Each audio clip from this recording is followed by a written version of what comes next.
টাঙ্গাইলের কালিহাতীতে সপ্তম শ্রেণীর এক শিক্ষার্থীকে ধর্ষণের অভিযোগ উঠেছে। আর এই জঘন্য ঘটনাকে ধামাচাপা দিতে অভিযুক্তকে পালাতে সহযোগিতা করার অভিযোগ উঠেছে স্থানীয় এক কৃষক দলনেতার বিরুদ্ধে।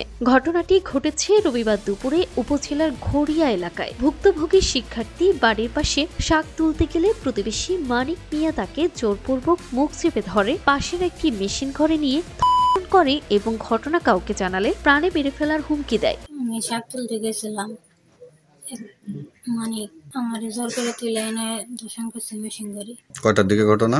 2টে। পরে আমার দর্শন করছে, বই দেখাইছি, কাউকে বললাম মেরে ফেলবো, যে বাসায় জানাচ্ছি। আমি এসে বাসায় জানাচ্ছি, ভুক্তভোগী ওই ছাত্রীর পরিবার অত্যন্ত অসহায়। বাবা সড়ক দুর্ঘটনায় আহত হয়ে দীর্ঘদিন বিছানায়, আর মা ঋণ করে সংসার চালাচ্ছেন। ঘটনার পর মা ও মেয়ে বিচারের আশায় অভিযুক্তের বাড়িতে গেলে মানিকের ছেলে ও পরিবারের লোকজন উল্টো তাদের মারধর করে তাড়িয়ে দেয়। আমার মেয়ে 2টা শাক তুলতে গেছিল, আর যে মেয়ের বাবা অসুস্থ দেখে তরকারি নাই, মাত্র 2টা শাক তুলে স্কুল থেকে আসে, এটা তোর 2টা তুলে নিয়ে আসবা। পরে শাক তুলতে গেছে, আমি মেয়েকে ধরে জোর করে বেশি করে নিয়ে যায় নির্যাতন করছি। আমি সত্য বিচার চাই। ছেলের নাম মানিক, ছেলে ভ্যান চালায়, ওই ছেলেটার বড় বড় 2টা ছেলে আসছি। আর মেয়ে ছোট হয়েছে, কেবল স্কুলে যায়। কোন স্কুলে পড়ে? ঘড়িয়া স্কুলে, 7-এ। বিষয়টা আইসা নিয়ে কি মেয়ে আপনাকে জানাইছে? হ্যাঁ, মেয়ে বললো। পরে আমি মেয়েকে নিয়ে ওই বাড়িতে গেছিলাম, বললাম। পরে ঘরে ঘরে বসে থেকে পরে যাই দেখি ছেলেটা বাড়িতে না গাছে ফেলাইতে গেছে। পরে আসলো, বললাম। পরে বললাম, ছেলে কয় না আমি এগুলা কই না, মেয়ে মিথ্যা কথা বলে। বলে আমার মেয়ে মিথ্যা কথা বলে, তোমার বুড়া বুড়া 2টা ছেলে আছে, মিথ্যা কথা বলবা নাকি? আমি তোমাদের বাড়িতে আসছি। পরে তারা সিএনজি যোগে থানায় অভিযোগ করতে যাওয়ার সময় ঘটে আরেক বিপত্তি। অভিযোগ রয়েছে সিএনজি চালক ফোনে বিষয়টি নারান্দিয়া ইউনিয়ন কৃষক দলের আহ্বায়ক মাসুমকে জানায়।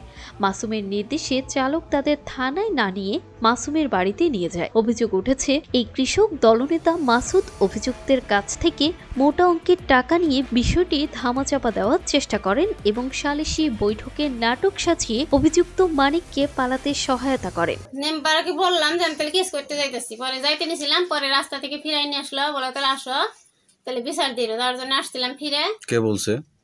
ওই যে আমার বাসুর হয় নেম্বর কাকার ফুলা মাসুম বললো, পরে ফিরাই নিয়ে আসছিল। আমরা এখানে সত্য বিচার চাই। এমনকি তিনি সাংবাদিকদেরও টাকা দিয়ে সংবাদ বন্ধের চেষ্টা করেন বলে অভিযোগ রয়েছে। কালিহাতী থানার ওসি জানিয়েছেন এই ঘটনায় মামলা দায়ের করা হয়েছে এবং ভুক্তভোগীকে মেডিকেল টেস্টের জন্য হাসপাতালে পাঠানো হয়েছে। পলাতক আসামিকে গ্রেপ্তারে পুলিশি অভিযান চলছে। আমি শহর হাটে গেছি 2টার দিকে, 3:30টার দিকে বাড়িতে আসছি। বাড়িতে আসার পরে সবাই মানে হোমগাম শুরু হয়েছে যে মেশিন করে লোক গেছিলো। তখন আমি কোনো কিছু বুঝি না। তখন বাড়িতে সবাই মহিলা মানুষ, আমি ধমকাই যে কী হয়েছে। তখন 15-20 মিনিট পরে ওই দরজাটা খুলে ময়ূরি বলে ধান খেতের উপর দেওয়া পঙ্কি রাজের মধ্যে দৌড় বেরিয়েছে। দৌড় বেড়ে আসলে পরে ওই মানিকে ওই ধান খেতের ভিতরে আবুর দিয়ে এক ক্ষেত পার হয়ে গেছে। যাওয়ার পরে যে গেঞ্জিটা খুলে খালি কথারে উনি চলে গেছে। তখন ও বলছে যে আমি শাক তুলতে গেছিল, তখন বলে আর মেশিন করে নিয়ে গেছে। আমরা গ্রামবাসী যাতে আমরা এটা সুস্থ বিচার চাই, আমরা সবাই ওর বিচার চাই। এরকম ঘটনা জানি আর কোনো গ্রামে না হয়। উনি এত বড় বাজে কাজ করছেন বলার মতো না। ওনার প্লাস 2টা বড় আমাদের সমান।